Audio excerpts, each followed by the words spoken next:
Yo, pump it up. It's time for the news. Yo, we getting ready to bring you the news, boy. You need to know it. All right, welcome to another episode of Open Run. This is the podcast in which we take a unique perspective on youth sports and sports in general. Right. All right, so we're gonna go through our panel. So of course you got the usual suspects.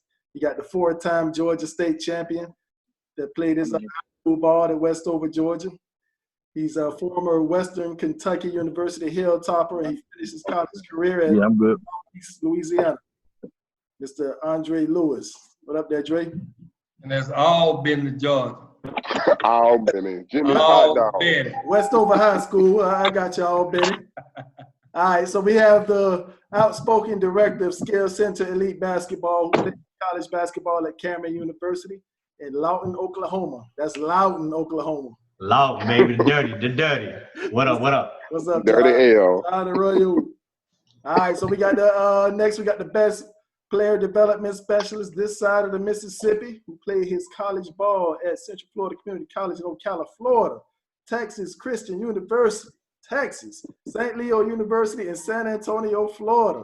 Mr. Chris Ward. What's up, Chris?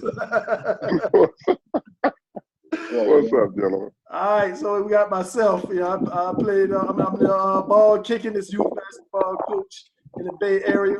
Played my college ball at Polk Community College, St. Leo University. Joe Philon. What up, Big Joe? What up? So now we got our special guest. So we got a guy who played his high school ball at Largo High School, his college basketball at Florida State University. He had a stint in the NBA with the Miami Heat and a long career overseas. Welcome back, Mr. Ron Hale. What's up, fellas? What up? What's up, Big Ron? All right, so next up, we got a guy who played his high school ball at Gaither High School in Tampa, Florida. Also played basketball and was a standout at Hillsborough Community College in Tampa. He played football at Fort Valley State and also in Georgia, and also at Stillman College in Alabama. Mr. Mike Trigg, another journeyman. Chris, you and him competing, man. Who played at the most schools? You got you, Chris. Hey, you forgot about that barbecue. Oh, yeah, my bad. Hey, and he's the owner of the best barbecue spot in Tampa, Florida, Conan's Barbecue right there in Culver City. Cold man. Big Yes, thing. sir. Conan's Cold Barbecue. man. That's right, man. We gonna sponsor about 7 plates. I'm gonna check that out when I come back home. Yeah, man. Spence, Yeah, next time you you come got- in town, we go hit Conan, man. Hey, I'm ready. I'll be there. The next episode be at Conan. Set it up. All right, so the next guy, he played his high school football and basketball at Southern Choctaw High School in Silas, Alabama. I'm sure none of you have heard of Silas, Alabama. He won 2 state championships in 1998 and 99. He was also honorable mention All-State in basketball as well. He played his college football at Auburn University and had a long, durable 9-year career in the NFL with the Minnesota Vikings and the Buffalo Bills. Mr. Spencer Johnson. What's up, fellas? What's What's going up, what's on? up? Hold on. So, Mike, Good. Happy to be here. your son just visited Auburn University, huh? Yes, sir. Yes, sir.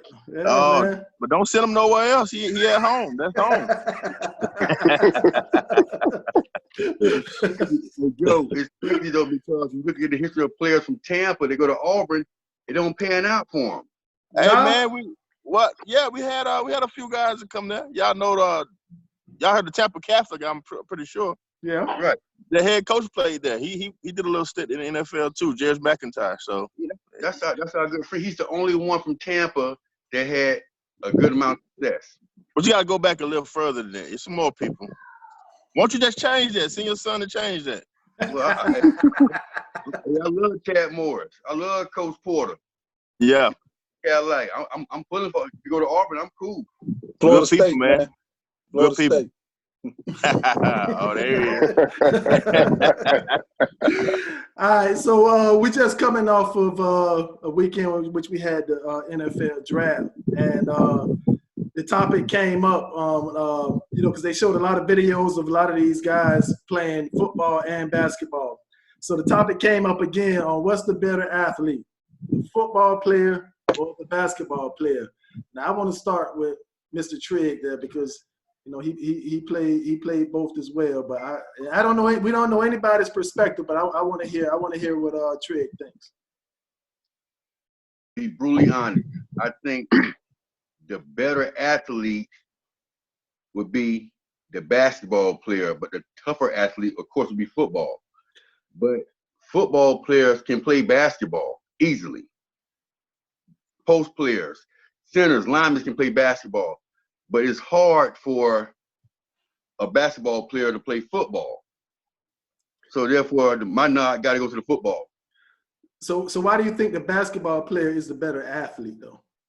Because just the running and jumping, the movement, it's just like you may have in basketball on a high level, everybody gonna be able to jump and run and dunk, shoot. It's a skill set. Football, if you're faster, you're gonna turn that corner, can't nobody catch you. Basketball, you probably have a guy who can jump a little bit higher, but everybody gonna dunk a basketball pretty much, even the small guards. Football, got two big guys going at it, they're gonna bluff. Football, it's a different beast, to be honest with you. If you can train people, it's a team concept. One person, if you put 4 other players around him, he probably can win in basketball. But when it happens in football, it has to be a team concept. So I'm going with football, bro, all day. All right. So Ron, what you think? I think it's probably one of the toughest debates because growing up, especially where we're from, you play both kind of until you get to a point where you feel like I can go further in one versus the other. It's kind of what I did. Actually, I was straight football until I got to high school. And then I played basketball. A lot of people don't know that. They think I was all basketball, but I actually didn't play in middle school at all. But, I had a growth spurt, and I was like, man, let me hoop. But I think better athlete for me overall at the end of the day, I think you kind of got to go to the pro level because that's when they all branch out and get in their respective fields and do what they do. I would get a nod to football because of the added power to the already athleticism. And I think when you look at basketball today, who are they saying is the next big thing? You say Zion. Why Zion? He mixed that athleticism with the power. Before him, LeBron. Why? He mixed the athleticism with the power. And now those players that you talk about that's mixing that are few and far between and don't come too often in the sport of basketball. But I think when you look at football, you got that all day. All right, Spence, what you think? Man, again, it's a tough debate, man. But I gotta agree with these guys, man, when it comes to being an athlete. And I thought about the subject before I got on here because I didn't want to be too biased because I played both of them. But like you said, I started out playing basketball before even football. Going out and shooting basketball, doing all that. So that was my first love, actually. But when I look at, especially nowadays, when I look at these guys and how big they are, and he made a great point about mixing the power with athleticism. When you're looking at guys that are 360 pounds, running just as fast as guys that are, 270 pounds, that to me, that's extreme athleticism to me. Not only the running part, the 40-yard dashes, the 5-10-5, but just how they move lateral and all of that stuff at that size. And I get it. And I've been to watch basketball players, being 7 foot. But the thing that the weight part, I'm a big guy, right? And I'm a pretty athletic guy to be that big. So that's really going to be my nodding factor looking at these guys, offense, defensive linemen, even wide receivers, DBs. That's a whole different level of athleticism. But, if you're 7 foot tall and you 200 pounds, you should be somewhat athletic, right? But I do give it to the mass and how these guys are moving right now. So I got to get a nod to basketball, to football, even though it's a really good debate. So last time I got killed, man, because I say football too. But hey, I'm 3 up right now. So let's open it up to the usual suspects, man. What y'all think?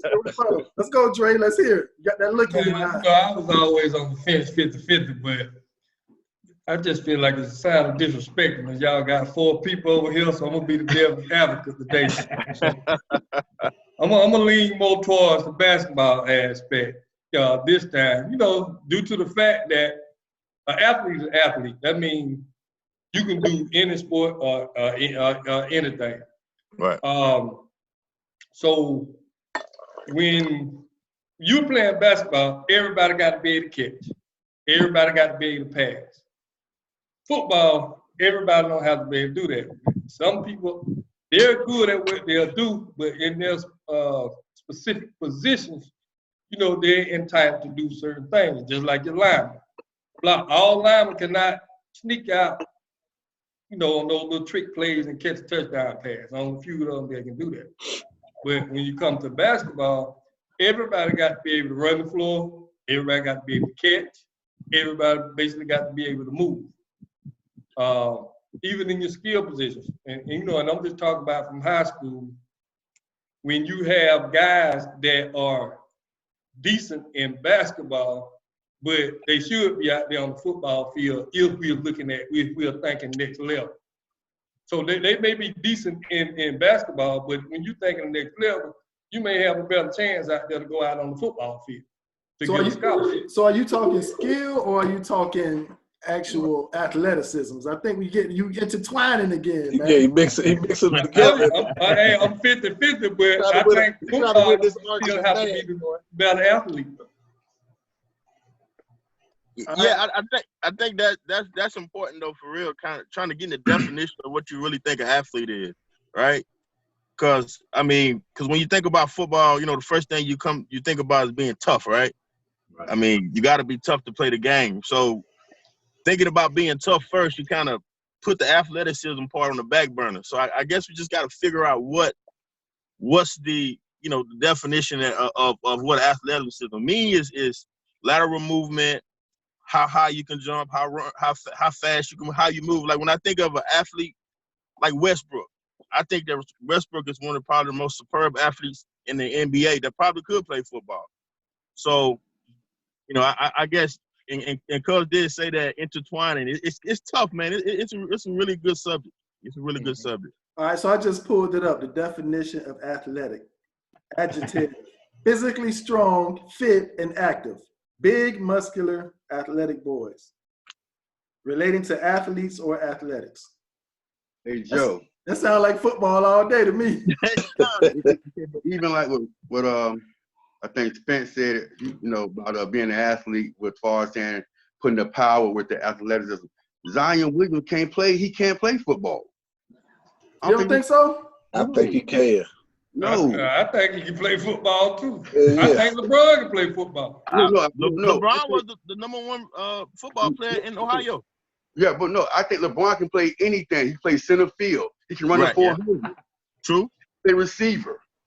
But Zion couldn't do that. Westbrook couldn't do it because they be complaining when they go to the paint. You're gonna get bounced. You're gonna get banged up in that football. Everybody ain't made for it, but LeBron can't do it. I don't think Zion can do it. I mean, we're getting out of I think only basketball athleticism thing, though. You're gonna get banged up. They don't want that. See, go ahead, Chris. So you look at a guard like Nate Robinson, Allen Iverson. Right. Those guys were football guys so do you think they would have had a better chance playing, being better football players or basketball players? Well, to be honest with you, AI did the right thing. But I think the Robinson kid, he could have probably had a long career at defensive back, punt return in the NFL, the way he's built.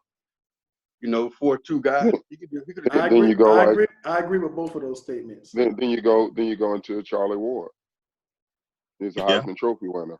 Right. Do you think he would have had a better chance as a football player or a basketball player?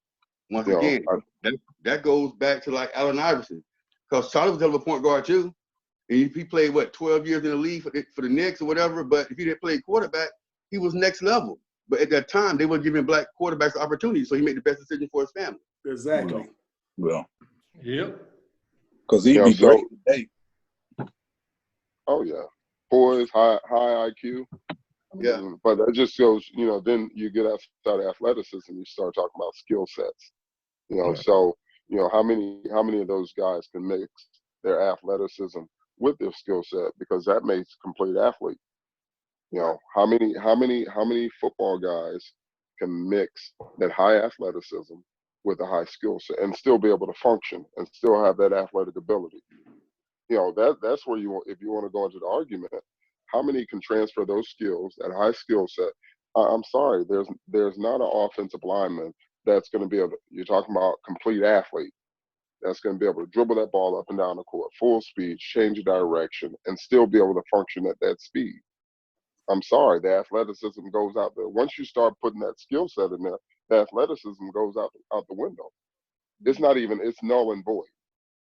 You know, so if you want to talk about an athlete, you still, as an athlete, you still have to be able to perform. That's the ultimate goal. I know that young boy down in New Orleans could run across the middle and catch the ball. Now, what he does with the ball if he catches it, that's a whole nother story. How he He'll gets be a it, that's a defensive whole end. nother story. Yeah, I I put see him him at in the defense DN. end. But I'm just saying, Yeah, defensive end. I'm just saying, it's still a whole nother story. But how many on the football side can come over to the basketball side and do that same thing, and you still say they're an athlete? But see, I think the skill part is where we get it twisted. So that's like saying, okay, I know, but I'm just saying that, But I'm just throwing it out there. If Julius you want to talk Peppers? about the complete athlete, Julius Peppers, exactly, athlete. Yeah. Right.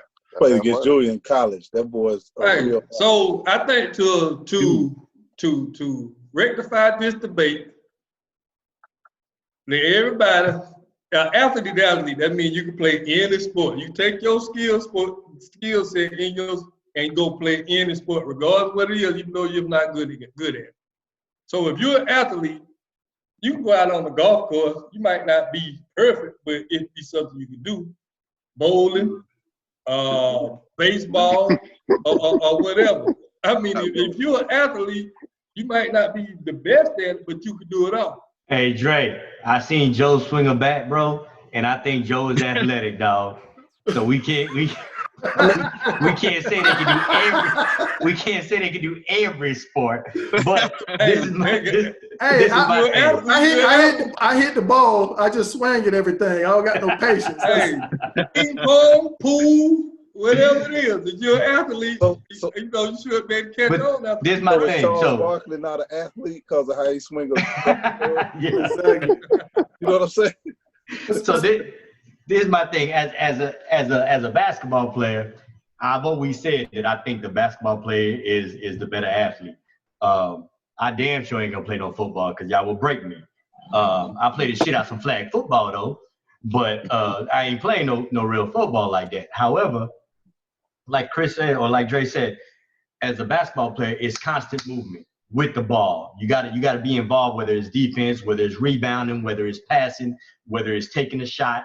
So my question is to Spencer and Ron and Trigg, what do y'all, because all y'all believe, I know Ron said it last time, that you were both football and basketball, but your love is basketball. Spencer, you just said you love basketball.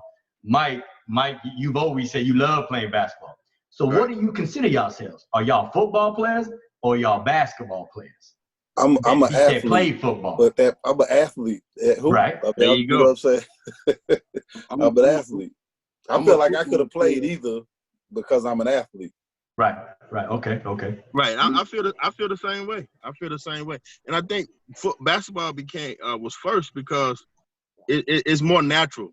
Football is not natural. It's not natural at all. Like, there's nothing natural about wanting to run into another 300-pound guy for 50 times over and over again, right? So basketball, first thing we get when we grew up, we get a basketball goal. If we didn't have the money, we would take the bicycle rim and we made the hoop. You know, that's what we did. They used to be on them clay courts, baby. There you go. Hey, you know you can get them old milk jugs and throw it up in there first when I get it running.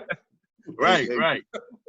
But you know, like you said, I consider myself an athlete, man, because I still go out in the hoop, man, and a lot of guys who still play, they still come in the hoop, man, and I heard you say about the offensive line. But man, I know some guys that are 6'5", 340 that can yam that thing like anybody else. Hey, So to me, that's athletic to me, right? Because 340 pounds, you think 340, you ain't thinking somebody coming up and windmilling the ball, right? So that, And that's it. And I mean, like at Florida State, for example, like the summertime, the football team, they used to hoop with us. In the murals. You know what I'm saying? And them guys, like, they're athletes. You know what I mean? Now, they're not shooting like we shoot, you know what I'm saying, or handling the ball quite like we handling it. But from an athletic standpoint, like, they match up. Right. From an athletic standpoint, without question. The only difference is we just, we working on our craft every single day. So as far as our craft is concerned, we're better at our craft. But athletically, you got 300-pound guys that are running up and down the court with us. You know what I'm saying? That are dunking the ball at 300 pounds. You know what I'm saying? You don't get that in back when you that big in basketball, you just out of shape. Spence, let me ask you this, Spence, real quick. So just from me from the outside looking in, and my whole, like I always talk about, my whole high school team played football. I was the only one that didn't play football on my high school team, and we were pretty good. But do you feel like in the NFL, are there like 5 or 6 Zions out there that's like his size and have the athleticism? I ain't saying they have the skill, but they have that athleticism that Zion might have. Hold on. Light went off for me. Get your hand out of my pocket. Hold on, let me get this light back on. Hey, but I guess I can answer that in the dark. Sitting in this car. Hold on. Oh, there it is. But yeah, just to answer that question, what you're saying, yeah, man. As far as Zion, I have to disagree. I do think he probably could play the game, just how explosive he is, right? So I mean, yeah, it's definitely some guys out there that's like him, and I see him as a defensive end. He's super explosive. He's big, and for basketball standards, and I see a lot of people talking about he's too heavy, right? Mm-hmm. So I mean, I definitely see that type of athleticism, and I know you guys a lot of you guys play basketball, but I think it's when you think about a football guy playing basketball.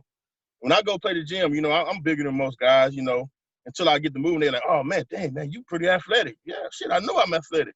But when you think of a football guy playing basketball, like, people looking like, man, this dude finna foul me. He's finna come out here and do this. But shit, we know how to play the game.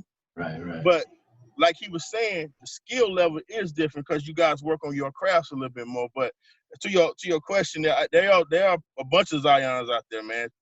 I really don't think guys really understand how athletic these big guys are. I had to deal with them every single play. We talking 6'9", 360 that are just super stupid athletic, right? Long arms, strong as hell, big. So, man, it's just a different level. And I think a lot of people on the outside looking in, they don't get to see that from that perspective. So I'm the more I think about it, I'm 100% basketball right now because just gonna tell you the story. I had a guy come on campus, 6'9", 325. Mm-hmm. When he out there on the football field, he like the dude from Blindside. Right. He just came out for basketball, dog. He could not help me at all. Right. Just the undisciplined, of the game. Yeah, he's 6'9", 325, but he couldn't help. Right. The game was a little bit too fast, and he just, he was just real raw. Right. He wasn't cut from that cloth for them guys I played with then. Hey, no, but he scared people when he came in. He warm up. He had opposing team scared to warm up. Hey, man, you played with some basketball players that couldn't help you. That's true. Yeah, man. That goes back to what Chris was saying, though. That's what Chris was really talking about, the skill set, because if you look at Tony Livingston, he's a sophomore in the county right now, and he has probably about 20 offers from all the Power 5 schools. He got probably one of the best shots in the county from free range, but he's a tackle. He's athletic. He's a tackle. So Chris, you a player development guy. If you got a 6'9", 325 guys, you got his ass in the gym every day, just like everybody else that you coach and training, he gonna have the same skill set. Yep. You have the same skill set. But you're training to the sport that you're catered to. Say it again. Say it one more time, Dre. No, I say but you're training to the sport that you're catered to. Right. I agree with you. See, I think the football player, you know, they're in season when the basketball guys are doing the skill work, the conditioning and all that stuff. And then as soon as football season's over, they jump right into a basketball situation and they don't get a chance to get all of that extra skill work to work on that craft when you start talking about a skill set. But to me, I mean, when we talking about athleticism, I think that's two different things. But Joe, the great athlete, just what you said, I got one in my house. Yep. I built tell that motherfucker there. I said, nigga, I built you. I was an asshole, Joe. You know that. Right. I made him a great kid. Because listen, that motherfucker from football to basketball, he competes immediately. Because after football practice, Joe, we go to the fucking court for an hour with the basketball. Right, true. But see, that's and he's an outlier. And I think and you're an outlier dad that does that. Most football coaches, like our football coach, he used to try not to let some of the guys play basketball. No, you're a football player, you don't play, you know, and it was a back and forth thing with the coach sometimes. Go ahead, Chris. No, I was gonna say it was never like that. So in you know, down in Bradenton, you know, it was, you know, majority of the time we had we were without a lot of our players just due to them playing football. You know, coming from the Sarasota Bradenton area, you know, that was the biggest thing down there. Breeding football players. I mean, at our high school from 1990 to 2000, I think we had 2 Mr. Basketballs and 3 Mr. Footballs. And you had Peter Warwick, Adrian McPherson. I mean, we had a outstanding run as far as football players. Majority of them played basketball though. You know, so the reason why I say that is because, you know, you still talk about, I still say, you know, I hear you, Trigg, what you say as far as a guy getting out there. That Javon Curse could do that. You know, people don't know Warren Sapp played. Warren Sapp could do the same thing. How high could they go in that sport though? Like, how far could they go in that sport? Could there be a pro in that level in that sport? How many football players, and I know we talked about it as far as being athletic, if you're talking about going to the highest point, how many football players can transition from being a pro football player to a pro basketball player with athleticism and skill set? Even I'm just talking about you mix the two, because you get a complete athlete. When you say athlete, you get a kid. We had a lot of dudes can jump and dunk and warm ups that couldn't help us a bit, you know. But could you still have that same complete athlete once you put a ball in their hand and ask them to dribble? I mean, that's along with the skill set. If we're talking about being an athlete, you're talking about somebody that can make a difference in the game. So I got a question with that, because I think we keep still mixing athleticism with a skill set. So my question would be, if you took, let's just say defensively, to where no balls involved, right? No football, no basketball, and you say, I'm gonna get a group of guys to lock up defensively, whether you're on a basketball court or lock up on a football field. Who do you guys think would be able to slide their feet and lock up more, so, like transition-wise, transitioning over to the other sport? I would say football across the board can move and slide their feet from 150 pounds to 250 pounds. I think in basketball, it changes once you start getting bigger like that. So that's Great taking point. out the skills side of it. Yeah, that I can agree with that. But at the same time, as a basketball player, I think Spencer said it that when you walk in the gym, the basketball player is like, man, this dude finna fat the hell out of us. And most and some of y'all, most of y'all probably don't. But the reality of it is, a lot of them do. And and me as a back in the day, a quick guard, hit you with a hezzy. And if you can be the strongest, quickest dude, with that first hezzy I give you, you going that way because your reaction is so quick. Y'all played against quick dudes, and they're too quick for their own self. So it's like I agree with Chris. Like you gotta transfer your skills. And I think we talked about it last time. Broxy brought up 2 football players who made mad money in the NFL, but they didn't play college football. They was basketball players. Who were they, y'all? Antonio Gates. Yup. And buddy from the Green Bay just got cut from Green Bay. From Miami. What's his name? Yeah, the light-skinned cat. Yeah. He played in Miami though. He did play. He played 1 year. Graham. He played like 1 year. Yeah, Graham. He played basketball 1 year. Yeah. So it's like, can y'all look at right now the NFL right now, and then look at the NBA right now? Can y'all pick 5 NFL players that could probably play in the NBA, and can you pick 5 NBA players that can probably play in the NFL right now? I think there are a whole lot of guys in the NFL that are like Tony Allen defensively that can lock down, but they don't have the Tony Allen skill. I think there are a whole bunch of them. Some of those receivers, them guys can get out there and lock up, move their feet, stay in front of somebody. I think they can. Even watching the draft, you see the kid from Alabama, the Henry Ruggs kid. They were showing. Man, you're right about that. Yeah. That's what I text Joe. I said, God damn, he can jump. Bro. Yeah, that's He some like young Thundercat right there. But them young There's a Thundercats lot of think they cats know in the everything. NFL can do that. Julio It's about- Jones. You watch those celebrity basketball games and watch those NFL playing. Hey, T.O. Terrell Right. Owens, the kid too. Yeah. Yeah. And No, I mean, you're right. like and that's just, basketball, that's just an athlete transferring over to something. Yeah, you can, run and catch this ball, but how many basketball players can actually go guard a receiver?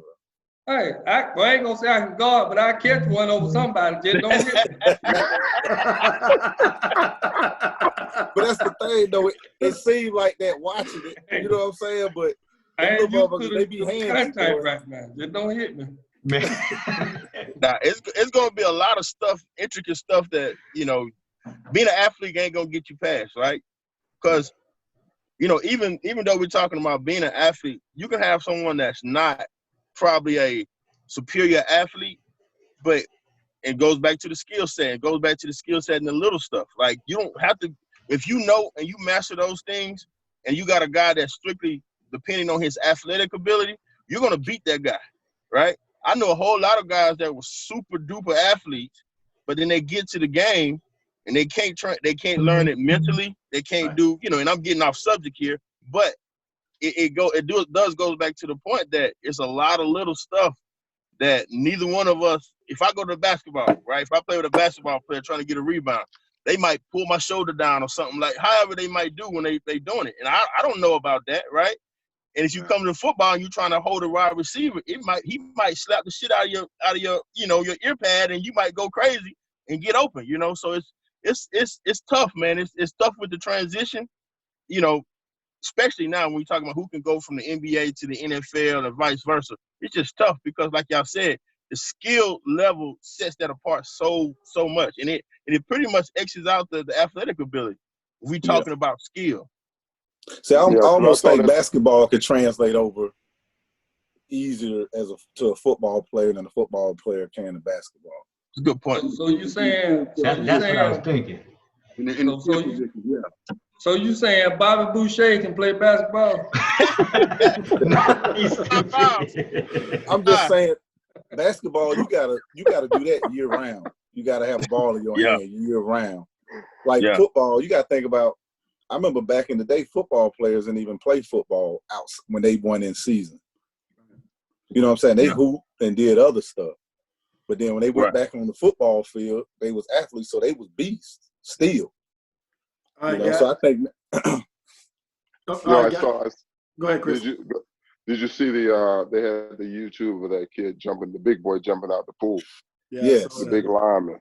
Man, Yeah, I was like, damn, he athletic. that's special. Seriously, that's special. I try to do that in That the No, really bathroom. is that's special. power. That's power. Yeah, So yeah, much but that's power. Yeah. athleticism too, man. Good lord, Yeah. that's special right there. That's tough to do. Hey, you throw that football to him, I hit him dead in the face. All right, yeah. So let's switch gears real quick. So you had the guy that got drafted, T. Higgins. He was a 2-time All ACC. So when he got drafted, they had, you know how they always have the accolades or whatever the case may be on them. So for him, they had hometown Oak Ridge, Tennessee. He was a finalist for the 2016 Tennessee Mr. Basketball. He had offers from Louisville, Auburn, and Tennessee. They have his sister Kiki played basketball for Middle Tennessee State. And then the next thing they had about the kid was his mom Camellia fought a drug addiction for 16 years. Why does the NFL do that? And what do y'all think about that? Well, that's crazy, man. My friend sent it to me, Dyke, and Dyke, he just hates stuff like that. But all I can say is this right here, man. The NFL is racist. First of all, let's get that out there. And if it was a white player, it would never been said. But they did the same thing for the guy who came out of Oklahoma State, Dez Bryant, by his mom was a prostitute. Anytime a kid worked out hard to get to the league, nothing. It's him. Everything got to be focused on that kid. And that's just the NFL should have no place for that, man. That's just terrible. I hated that, man. Yeah. So I went through that whole process of the combine and all that stuff, man. And I hated it. I'm not gonna lie. I fucking hated it. I hated the whole process and all that stuff. But man, they want to know everything about you, where you came from. They want to know about your parents. They want to know if they're divorced. They want to know if they're together. And it's crazy. But I think that's probably one of the most reasons, because when they look at a black kid, a lot of people are already saying, okay, well, this kid ain't come from nothing. He worked hard. Football was his only outlet. And so that whole stigma, that whole, you know what I'm saying? Like, this kid, he came from nothing. Look at him, blah, blah, blah, blah. That goes with every time you see a guy that's successful in the league, man. And it does suck. I hate it, man. And like I said, going through that process, man, I remember, I'll never forget, I was getting ready to go into one of those, to a interview with a team. And Kellen Winslow came out, and he was crying, man. This dude was crying. This dude was punching. He was like, man, what the, cussing. I'm like, what's going on?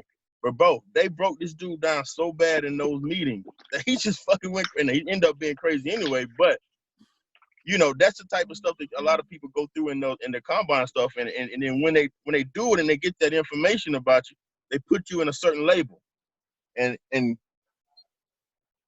up? Yeah, so she was asking me was I leaving my parking spot. So I'm gonna be devil's advocate. Here we go. Go ahead, we need one. It's red. He got on his red. I mean, I don't condone it. I don't condone it, but they did. So what are the positives that we can look at to get out of them doing that? Okay, mama did what, 16 years in addiction or what have you. So the positive thing that I can get out of it is showing that our kids, you can still do it regardless of what's going on in your household. You know what I'm saying? It still can be done. Just by the statement. It may be put there to belittle the kid, but I just try to turn every negative into a positive. What kind of positive can I pull up out of this negative statement? All right, so let me play. I look at it in that nature. It's just showing our kids it still could be done regardless of what your home situation is like. Well, let me play devil's. Go ahead. Go ahead. No, I was saying, I think the biggest thing is, okay, so every draft person who has something out there, you could have put something, the white kid from the suburban. Yeah, he's drafted. His uncle fought alcoholism. And I think that's the thing. Like, but it's like every time you put a black kid up there, it's that. And I get what you're saying. It's the spinning around. You can say, and that's been how it's been the whole time. Because I'm telling you, when they look at you as a high draft pick or whatever, and you're a black kid, they look, man, this kid had to come from here, had to come from there. So I can see both sides of. I definitely can see your side of saying, "Okay, look, man, this kid came. His mom was on drugs. Just, you got the opportunity to do the same thing." And I use the same thing when I talk to the kids. But I see the other side also. Like, why does he have to put up that the kid ain't asked you to do it? Why you put it up there, right? So that's just my take on it. All right, so let go ahead, Ron. No, I would say, yeah, and they've been doing that a long time. I remember like Moss came out, they killed Randy Moss. You know what I'm saying? Like the whole draft. And it was crazy because Peyton Manning came out and all you heard was about his lineage, his daddy, and he had a brother that played and all this. But a lot of people ain't even know Peyton Manning in college was accused of sexual harassing his trainer and different stuff like that. But you never heard nothing about that. And there's even articles about how it wasn't talked about and they tried to sweep it under because, he was white and stuff like that. But if that was a brother, you can guarantee that would have been in the news and talked about. And I guess that's the point that I was trying to make. That type of stuff sticks with you. It hurts your draft status. A lot of guys it hurt their draft status. So and again, and that's a great point what you made about Peyton Manning because a lot of people didn't know that. Yeah. So yeah. So let me just read what Tyreek Nasheed posted. Which Tyreek he does the Hidden Color series, which I'm a big fan of. So he said, T. Higgins got drafted by the NFL, and ESPN posted a random, irrelevant, and disrespectful factoid about Higgins' mother being addicted to drugs. Now, this was done to create a narrative of the white daddy, the NFL saving poor Negro life from poverty and drugs in the ghetto. Do you guys agree with that, or what do you guys think about that? I agree. I agree. But I also, if you ever look at people, I think they try to create fans too from that. Oh my God, we need to put our arms and support this. I think it's a support piece. Like he doesn't have support. I think they try to use that to get fans. I really do, because that's the first thing people are going to do. They always want to look at seeing young black athletes as, well, he doesn't have a support system. So when we see him, let's put an arm around him. Let's go support him. Let's take him this. Let's do this. So is that selling it to the fans? I think it sells to the fans, and get people more support on their side. Is it right? No, but I think it's pimping kids. I mean, people do it all the time. It's not just in the NFL. They do it in the NBA. They're going to say negatives about LeBron. When LeBron was coming out, they were talking about his mom. That's the selling point to get people in the seats. Why? Who are filling those seats? Usually white folks. And I think they sell it, they use it to sell tickets. Oh my, let's go support this because he didn't have support as a kid. Let's go support him. I like him because of what he came through. Me, I think it's an attack on the black community as far as his character, who he is.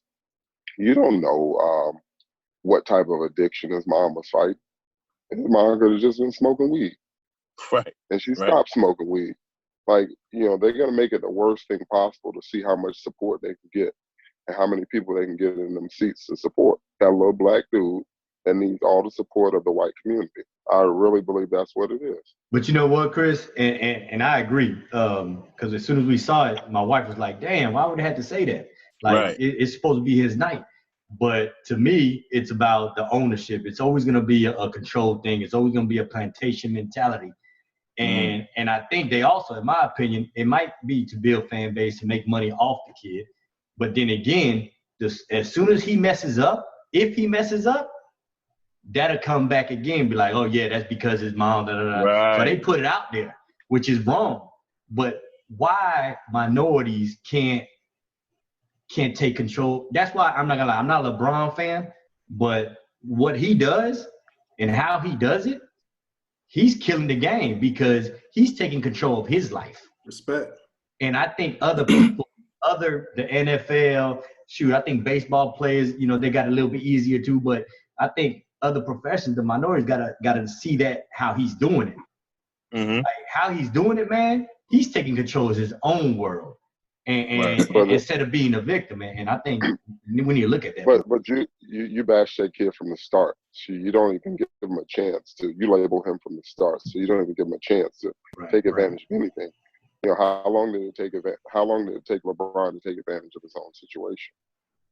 You know, I mean, it took him a while. Even with T. Higgins, but like you were saying, you just made a really good point about, you know, you don't know what the mom was addicted to. You know, you don't know that situation. You don't know that grandma, aunties, and everybody came and raised his kid and he never missed a beat, just like his mom was there, right? So you throw that out there, like you said, and you're making a really good point, and I see it from how you see it as far as a marketing tool. Hey, look at this kid. We came, and even the ownership point was really good. Look what I did for you. I took you out here. Your mama this, but again, we don't know the ins and outs of that whole situation. You know, grandma raised a whole lot of us, and we ain't missed a beat. You know, mama couldn't have did it better. You know what I mean?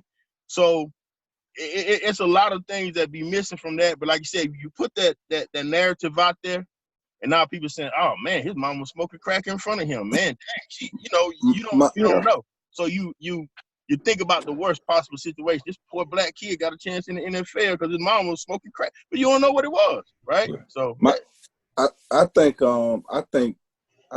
us as blacks, first of all, I think we embrace our culture and our struggle.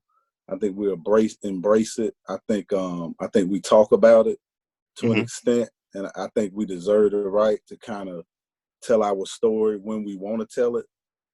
When it comes down to that, that's one side of it. I think the other side of it, I think it's been going on long enough to where somebody could have been then stepped up by now and said something to where we wouldn't have to hear that in this draft.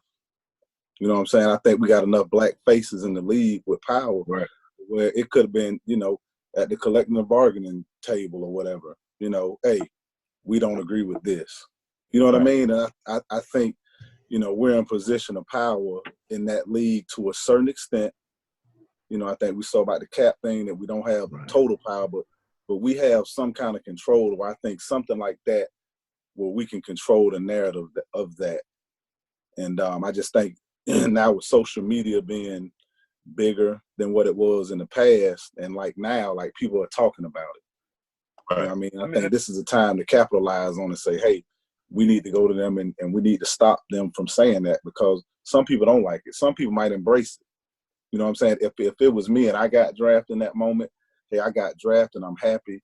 If you actually talk about my struggle in that, like for me, it makes me in that moment, that story makes it so much better because I overcame so much more than anybody else that sat this draft. You know, Johnny had the silver spoon in his mouth. He posed to be here. See, I ain't posed to be here. You know what I'm saying? So for me, I kind of would wear that with a certain amount of pride. I just think, like, with a lot of things, we don't want a white person telling our story and putting it out there like that. Mm-hmm. So that goes back, you know, I agree with Chris on far as the marketing part. Now, you know, I just try to look at things at a different lens, because I'm pretty sure that those guys know what they're gonna put on their TV, saying what they're gonna say. I'm sure the agents know, and the people know what they're gonna put on there. So some people probably looking at it as a marketing tool, because at the end of the day, who's your biggest audience? Your biggest audience don't look like us. So you're gonna want that audience to have some kind of sympathy for that player that they just drafted, so they can support it when they come to their stadium and all this type of stuff. Now I saw what T actually, he spoke out and he said that he has no problem with them putting that on there because he's proud of what his mom has overcome and what, you know what I'm saying? So he basically was like, you know, it's a good success story for his mom, and he's proud that was on there, and he's proud of her and all that stuff. But You know, I just wanted to see what you guys thought about But it. what? But Yeah. I'm So just they saying. agree. Hey, hold on, So they Go agree. ahead, Joe. Trigg. Hey, Joe. Okay, so like when my man said that at this point it should be guys in the NFL that wouldn't stand for it because we are, the NFL is still 65% black, but it's the plantation mindset of the owners. So 65. I well, thought the it was NBA, more than 65. 70. no, it used to be. It's probably about 65. Okay. But the NBA is black to me because LeBron them take control of that, and we don't have players because the players in the NFL, man, some of them for the most part they live check to check. That sounds crazy, right? But it's the truth.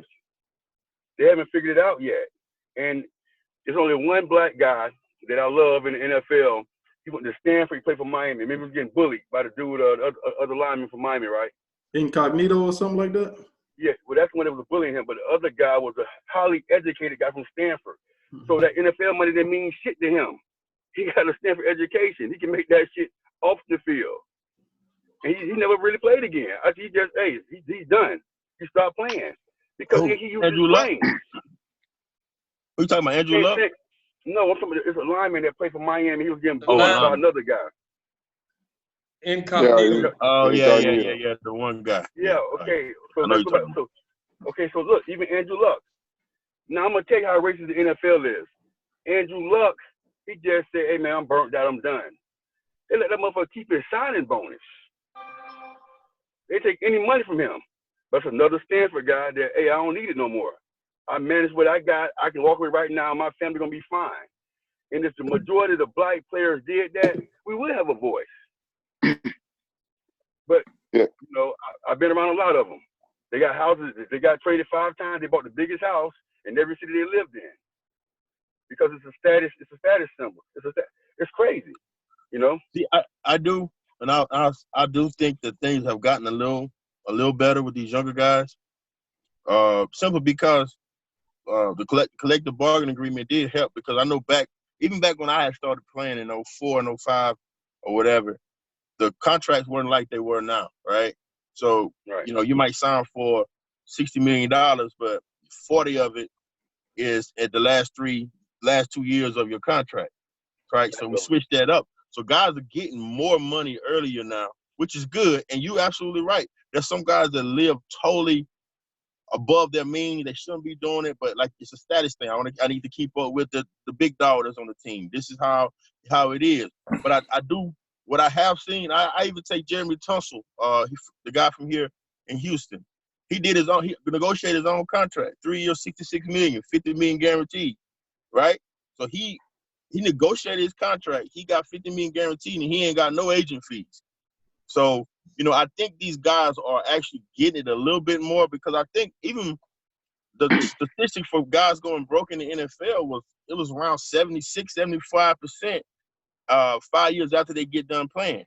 So I think that's going down a little bit more. But like I said, these guys are learning more. And you even got guys that are first-round picks that return 3 years with them because, oh, man, shit, I don't want to hurt my body no more. I got $40 million in the bank, right? So Right. I think things are changing. So even from back when it was, and I hope what I'm seeing is true because it's a lot of stuff out there, man, that these guys are going broke from, and a lot of them ain't doing all the stuff that we're talking about. A lot of them are trying to do better, but just don't have the education to do so and making bad investment, taking $1 million, putting it here, taking $2 million. Next thing you know, you can never get it back, and they think they're doing something to help their family down the road, and they're actually losing the money. So it's these guys getting more money. Now you have to be able to get more, you got to be able to be smart and do what you need to do with it. So that's what I see right now. Hopefully I'm right. I haven't looked at the numbers, but hopefully I'm right about that. But guys definitely are getting more money faster. So. All right, Let me ask you guys. a question, though. Go ahead. Let me ask you one question, Joe. Go So ahead. you've been an ex-NFL player. Why wasn't there a voice when you played there as far as saying of substance, of the treating of black men in the NFL? Say it again. I say, why, so when you played in the league, why wasn't like a voice then? You know what I'm saying? As far as saying, it's not about the money that you make, it's about what you do with the money you What make. you do with it, right? So if you got players, it was still $1 million players when you was in the league, but they didn't have substance, they didn't stick together. You know what I'm saying? Right. So that's why we don't have a voice. Right. So I mean, it's like nobody was standing. Nobody. If all the black players in the NFL come out and speak on that, it'll never happen again. But they won't do it because they don't lose on endorsement deals. They don't want to be cut. I mean, it's just all kind of things. Right. And that's it. That money, man. You got. I just believe in God. Dude. I speak out on every damn thing. I love Malcolm X. You know what I'm saying? I just take stands. Don't have anything to do with me, but I take a stand for a kid in a minute. You know? Right. And I definitely don't think that had no place for ESPN, even if it was a good point for his mother and her success. I mean, you commend that, but how many people go through alcoholism? How many go through? I mean, you know how many substance abuse come in those white households? The same thing with fighting their wives and beating their wives. I mean, it's a lot of stuff that goes on that would never been put. That has no place. I mean, even if it was a plus for his mom, there's no place for that, man. If you're doing it across the board, right? Cool. If you're doing it across the board, but if you're not doing it across the board, you know, I mean, man, I would commend his mom and give her a hug for fighting that, because it is a battle, you know. But you know, you're not gonna, you know, it's a lot of stuff that white players do get swept under the rug, like the incognito whole piece. After about 1 month, maybe less, that whole piece was swept under the rug. Like it never. That dude named Jonathan Martin too. Yeah, that's Jonathan Martin. Play right tackle. Right. Yeah, so you know, all this stuff was swept under the rug. Okay, so Chris, we just hope we don't see that up under your name when Tyson get drafted.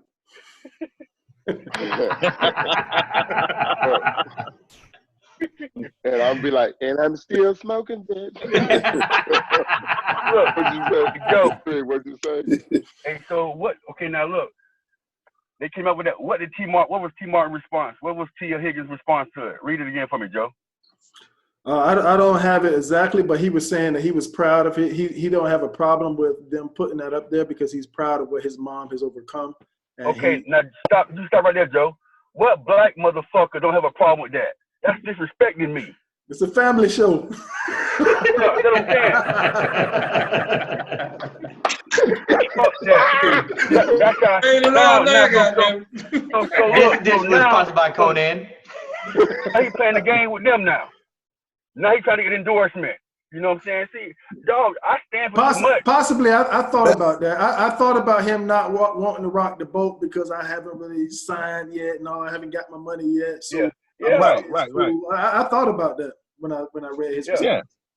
Yeah. But how many young He can't come in the game. He can't come in the game doing that. Right. Yeah. How many young kids are going to do that? How many young kids are sitting here like we have as much experience and exposure or education as we have, to where they're going to come back and they're going to fight that. They're going to battle against it.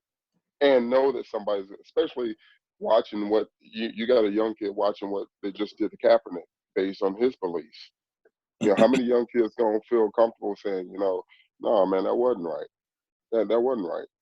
You know, like, there's no place for that, man. I don't care. I mean, and if it is not on that night, I mean, you don't put that on national TV. Right. As far as that's one of the accomplishments as that kid to getting drafted. That had nothing to do with him getting drafted. And if it did, that's his story that he tells. Right. All right, guys, but we are out of time, man. I appreciate you guys coming on. Give us the address for Conan's Barbecue, man, so we can make sure everybody get in there and get them a little rib sandwich or something. Yes, sir. I love that. 1510 North Schubert Avenue, Tampa, Florida, 33607. You can Google Conan, Konan. It'll bring you right to me. And y'all, if everybody on this panel come to me one time, you're gonna be on me, dog. I'm coming. You gotta. Hey, I'm coming. Hey, I'll be home this summer. I'm gonna come see you. Hey, man, you say that every time and you don't be there. I ain't up paying.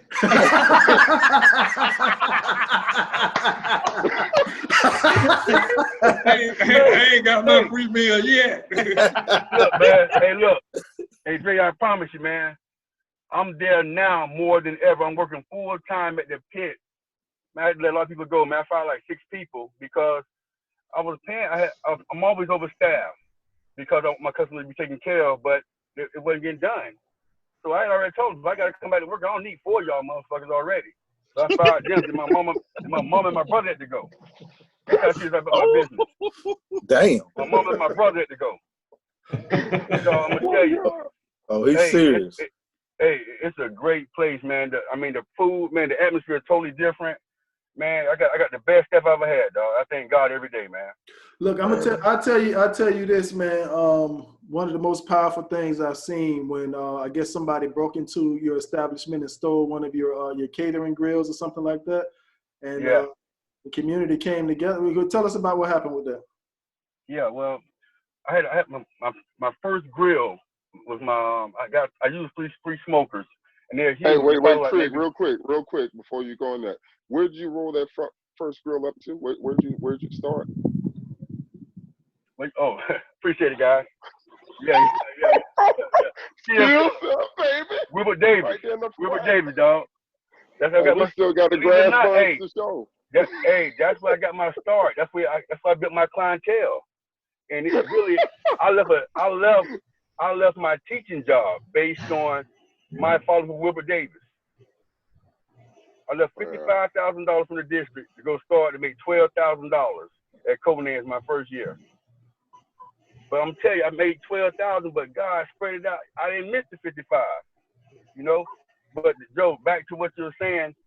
So somebody stole my grill one night, and I was like, damn. So I put on Facebook, you know, what happened, and man, you wouldn't believe it, man. People trying to give me the cash up. I said, nah, I'm good, you know what I'm saying? And I was, you know, I got money in the bank, but man, the patron of Carver City, my neighborhood where I grew up at, man, they bought me another grill. It was like $3,500, you know. And I just, you know, I try to be a pillar for the community, and I tell these kids, if kids come to my shop, hey, I'm giving to a blood raw, just like I was in the classroom. Hey, bro, if you make some bad decisions, bro, you're going to be stuck with them for the rest of your life.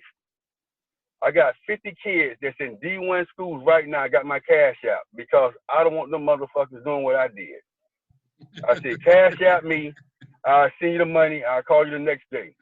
You sound like Bubba Johnson. Yeah, man. All right, so Spencer, you're doing a lot of work with the boys. You got the Seahawks football team. Can you tell us about that and some of the stuff you got going on with the youth? Oh yeah, man. Like you said, the Seahawks, man. That's my youth organization out here, youth football organization. So we do a lot of stuff with the kids in the community, man. Taking them.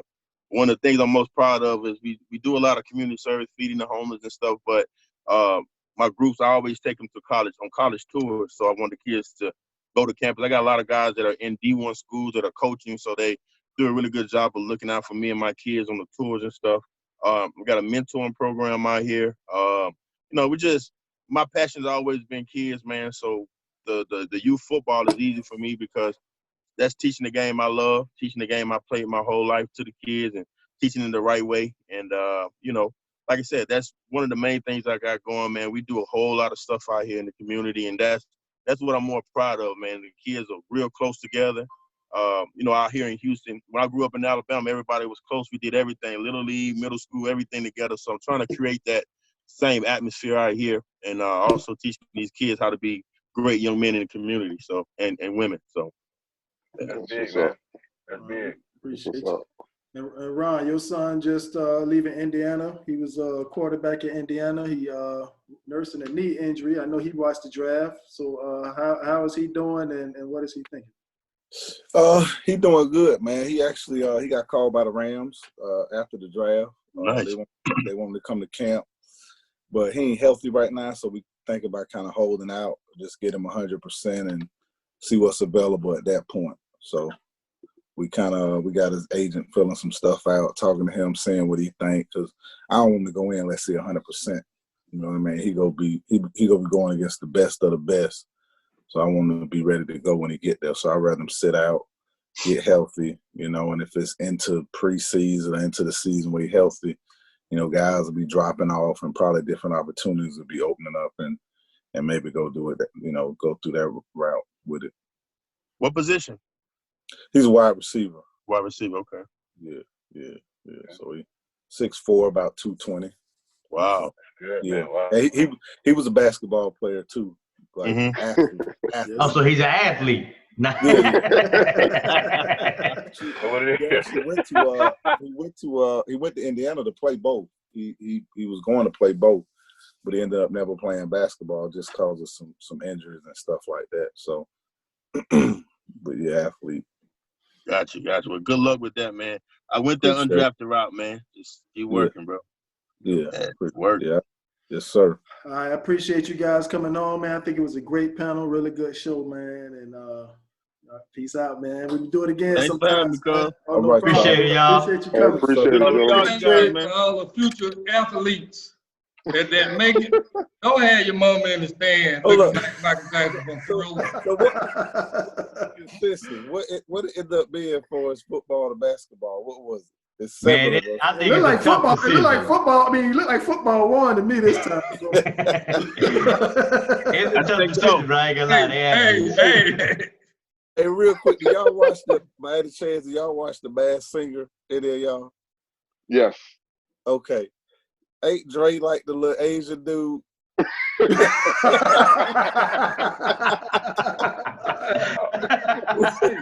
Hey, that's Charles Long from The Hangover. You Charles. Well, you like, what this Yo, pump